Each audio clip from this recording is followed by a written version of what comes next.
লক্ষ্মীপুর জেলা নির্বাচন অফিসের দালালদের দৌরাত্ম্যে সেবা গ্রহীতারা হয়রানির শিকার হচ্ছে বলে অভিযোগ পাওয়া গেছে।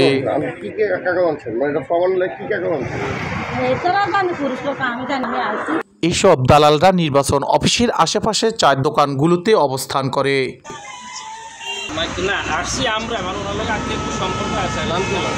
ভোটার হওয়া, ভোটারের নাম ও জন্ম তারিখ সংশোধন সহ নানা কাজ নিয়ে আসা সেবা গ্রহীতাদের নানা প্রলোভনে দালাল চক্র নির্বাচন অফিসের পাশে থাকা কম্পিউটার দোকানে নিয়ে নির্ধারিত মূল্যের 3 গুণ 4 গুণ টাকা হাতিয়ে নেয়।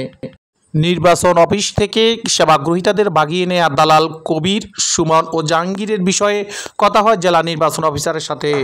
প্রশাসনিক কর্মকর্তা হিসেবে আমার দায়িত্ব হচ্ছে সেগুলো দেখভাল করা। আমি ফার্স্ট টাইম শুনলাম, অবশ্যই আমি দেখব এবং এই বিষয়ে যাতে আরও সহজ হয়, মানুষের উপকার হয় এবং এই তদন্তগুলো যাতে দ্রুত নিষ্পত্তি হয় তার জন্য আমার কর্মকর্তাদের আমি নির্দেশনা প্রদান করব।